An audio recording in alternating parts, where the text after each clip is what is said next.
নমস্কার, আশা করি সবাই ভালো আছেন আর আমরাও ভালো আছি।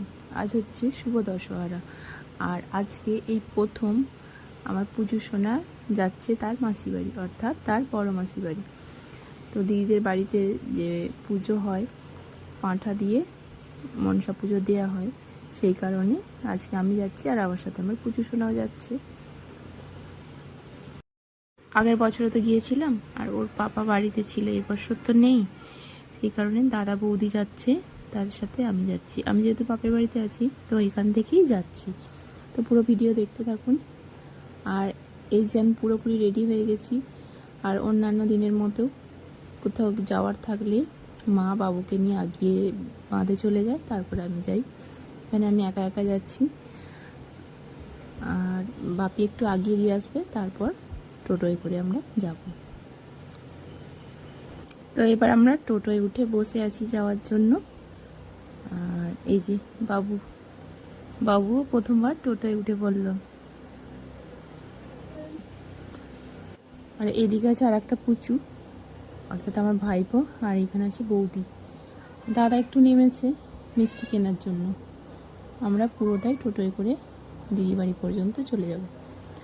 এই যে অবশেষে দিদি বাড়ি এসে হাজির হয়ে গেলাম।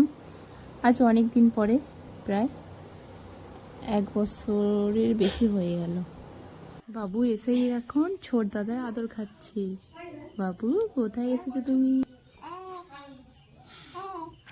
আর একটা পুচু এই যে বাইরেটায় ঘুরছে। আর এই যে এটা হচ্ছে রঙ্গন ফুলের গাছ, 12 মাস এই গাছটাতে এরকম ফুল হয়ে থাকে। আর ওই যে ছাগলটা বাঁধা আছে, ওই পাঁঠা ছাগল, ওটা দিয়েই পুজো হবে।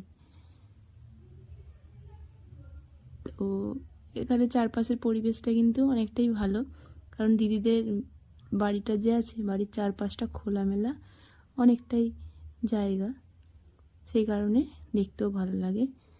প্রচুর গাছপালা।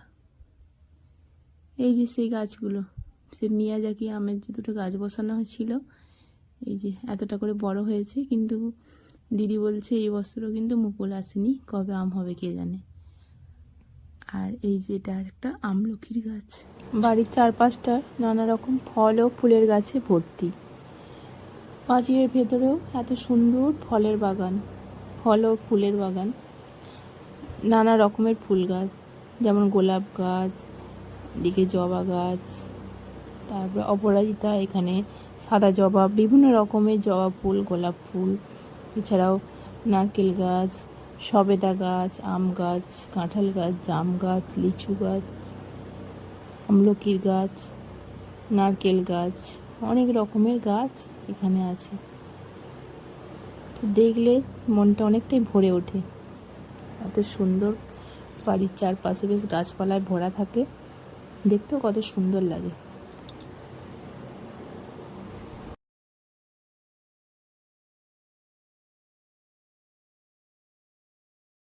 আম গাছ প্রায় অনেকগুলোই রয়েছে, আর এবছর 3টে গাছে ফলন হয়েছে।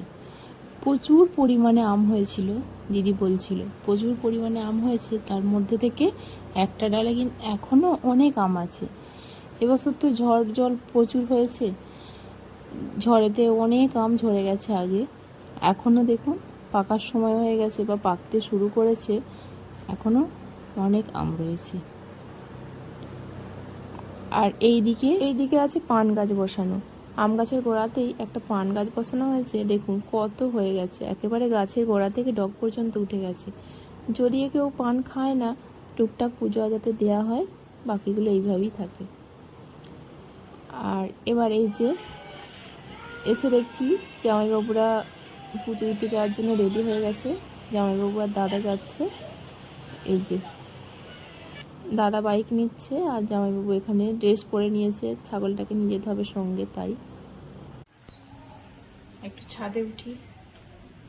আজ অনেকদিন পরে এলাম দিদি বাড়িতে। ছাদে উঠলে চারপাশটাকে ভালো করে দেখা যায়। আর এই যে হচ্ছে আম গাছ, এখনো কত আম রয়েছে, অনেক আম পাড়া হয়েছে, ঝড়েতে অনেক ঝরে পড়ে গেছে, তার সত্ত্বেও এখনো কিন্তু গাছে অনেক আম রয়েছে।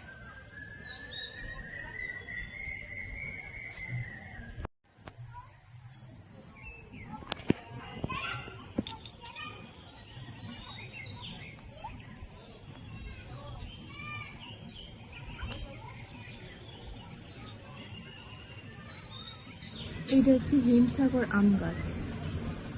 আর এইদিকে যেটা আছে বড় বড় আম হয়, এটা হচ্ছে মালদা গাছের আম।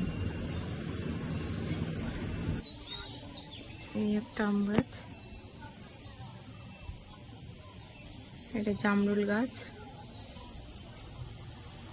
সবেদা গাছটা, এই যে কাঁঠাল গাছ, বাকি আরো অনেক গাছপালা সব আছে, চারিদিকে গাছপালা।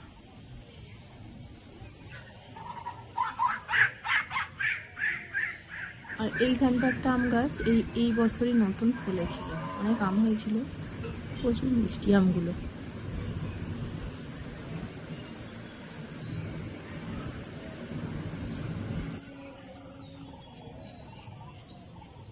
এই একটা তেজপাতার গাছ, এই যে দিদিদের ওইটায় ভাগ আছে, তো যেদিকে দিদির বিয়ে হয়েছে তেজপাতা কিনতেই হয় না, দিয়ে যায় দিদি। আজ এদিকটা গিয়ে ভালো করে দেখাচ্ছি, কারণ ছাদের এই পাশটা থেকে ভালোভাবে দেখা যাচ্ছে। এই যে এটা বাড়ির পিছন দিকে, এই যে একটা ডোবা আছে, পাশে তেজপাতা গাছটা, আর এখানে এই যে জবা ফুলের গাছ, আর এই যে তেজপাতা গাছটা।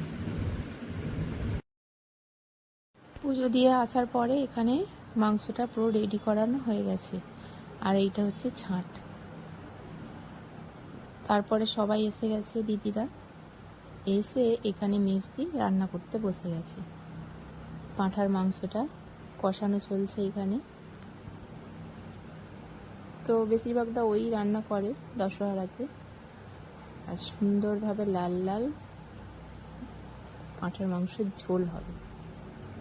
তার সাথে মেনুতে আর কি কি আছে সেগুলো একটু দেখিয়ে দিই। এখানে আছে আলু ভাজা, পটল ভাজা, আর রয়েছে ঝিঙে আলু পোস্ত, এই যে সাদা পোস্ত, এখানে হলুদ দেওয়া হয় না, তার কারণ হলুদ দিলে পোস্ততে টেস্টটা কমে যায়। আর এই যে রান্নাটা কমপ্লিট হয়ে গেছে, সুন্দর দেখুন লাল লাল পাঁঠার মাংসের ঝোল, একেবারে দেখে জিভে জল আসার মতো।